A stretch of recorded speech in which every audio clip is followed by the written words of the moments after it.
kids, Time for Kids, and I get it at school. And I entered a contest to be one of the kid reporters. Kid reporters get to go around and interview different people. And I entered a contest to be one of them, and I'm one of the finalists in that contest. So they choose 10 reporters out of the whole country each year. So they're down to the last 23. So,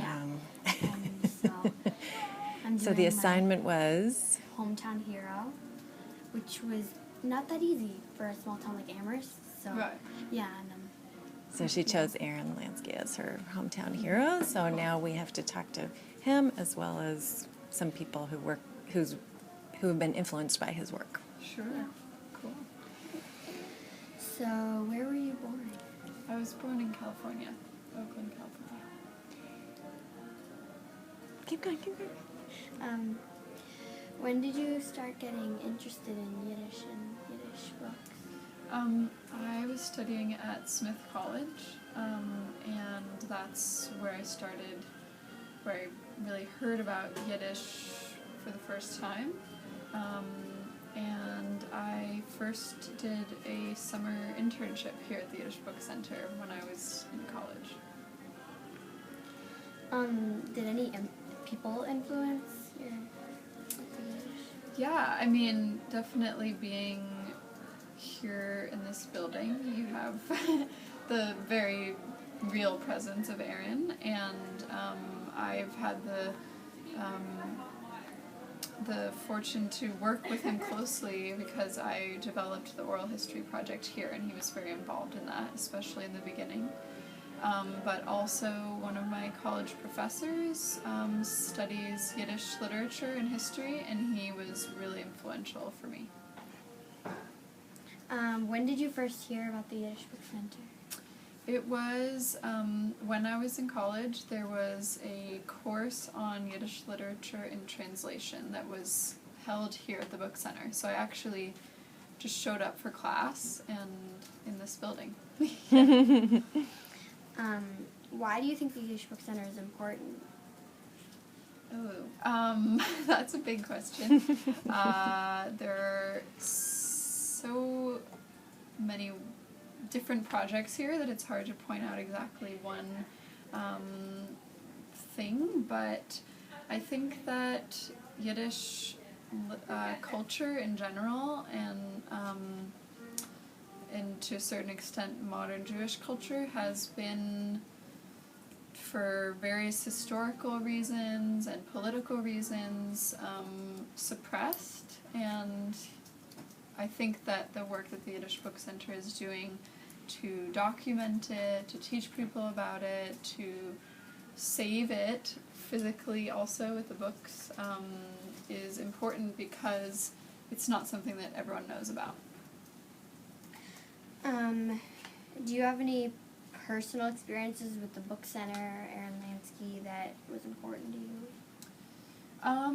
Well, I think working with Aaron, he is really great at encouraging young people, and I think that's something that I really admire in him is that he is really interested in young people's ideas. If you think about how he started this place when he was young, so he is always open to new ideas, and so that's something that I really appreciate about him, and I've lived through. I mean, this project that I now run here, the Wexler Oral History Project, didn't exist before I was working here, and he believed in me that I could take on such a project, and so that's his impact on me. Yeah. How has Aaron Lansky changed things for people who speak or study Yiddish? Well, especially in the project that I do, because one of the things we do is look at who's working in Yiddish. It's amazing how many people started their studies of Yiddish here at the summer program, at the Steiner summer program.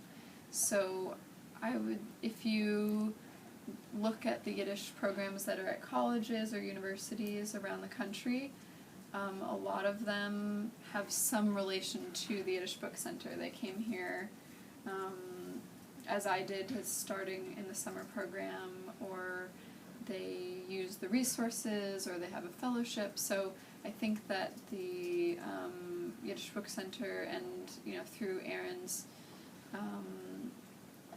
work has started a lot of people opened up Yiddish to them, because as I was saying before, you don't necessarily know about it. So this is a place that people learn about it, and there are a lot of resources here. What would you say to kids my age who don't really understand why saving a dead language is important? Well, I think that there's a lot in Yiddish language and culture that is hard to find any other way.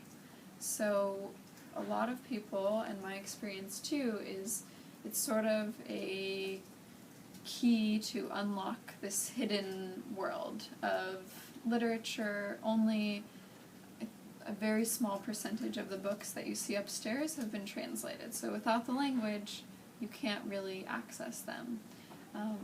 We're working on to create ways to have access, but I think that was the big argument for me, to learn about a culture that this is sort of one of the few places that you can learn about it, and it opens up things about history, about many Jewish families' history. If your family came from Europe, Yiddish culture is a part of your past and can help you learn more about where you came from. And what made you choose to be, working in an area where you're surrounded by Yiddish? Well, for me, I came in through literature and history. So I was studying those sort of generally European history, world literature, but because of some really great teachers who inspired me to study what they studied, basically, I started learning more about Jewish literature and history, and then Yiddish, so. All right, those are all the questions I have. Okay, great. Thank you so Sure. much. Thanks for taking your time.